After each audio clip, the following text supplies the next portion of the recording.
জল্পনা কল্পনার অবসান ঘটিয়ে একীভূতের তালিকায় থাকা 5 ইসলামী ব্যাংকে প্রশাসক বসেছে। ব্যাংকগুলোর পর্ষদ ভেঙে দিয়ে দায়িত্ব বুঝে নিয়েছেন বাংলাদেশ ব্যাংকের নিযুক্ত প্রশাসকরা। তবে ব্যাংকগুলোতে গ্রাহকের আমানতের নিশ্চয়তা থাকলেও শূন্য ঘোষণা করা হয়েছে বিনিয়োগকারীদের শেয়ার।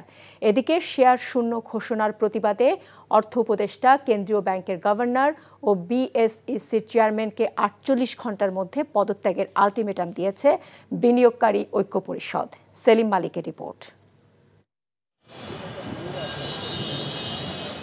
স্বৈরাচার শেখ হাসিনার আমলে সীমাহীন লুটপাটে ধ্বংসের কিনারায় থাকা 5 ইসলামী ব্যাংক একীভূত করার প্রক্রিয়ায় আরও এক ধাপ এগিয়ে গেল কেন্দ্রীয় ব্যাংক।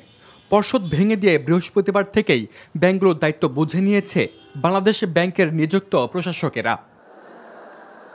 কেন্দ্রীয় ব্যাংক বলছে, ব্যাংক একীভূত হলেও তাদের গ্রাহকেরা ধীরে ধীরে সব টাকাই তুলতে পারবে, কিন্তু নিঃস্ব হবে পুঁজিবাজারের বিনিয়োগকারীরা। এই 5 ব্যাংকের বিনিয়োগকারীদের ইকুইটির মূল্য যেহেতু নেগেটিভ, তাই ব্যাংকগুলোর সব শেয়ার শূন্য হয়ে গেছে। যাদের বেশি শেয়ার তাদের উপর দায়ভার বেশি, যারা ক্ষুদ্র বিনিয়োগকারী তাদের উপর দায়ভার কম। যদি এমন হয় কোনো একটি ব্যাংক লিকুইডেশনে চলে যেত, সেই টাকাটা যদি পরিচালকদের, উদ্যোক্তাদের মধ্যে থেকেই করতে হতো, মেটাতে হতো, তবে সকল শেয়ার হোল্ডারকে উল্টো টাকা দিতে হতো প্রতিষ্ঠান। মনে করেন লুটপাট জনিত না, নর্মাল বিজনেস করেই যদি কোনো একটা প্রতিষ্ঠান লস হয়। শেয়ার শূন্য ঘোষণায় ক্ষোভে ফুঁসে উঠেছে পুঁজিবাজারের বিনিয়োগকারীরা। এই যে এতগুলো কোম্পানি, 5টি কোম্পানি যে শেয়ার হোল্ডাররা, ওরা কোথায় যাবে?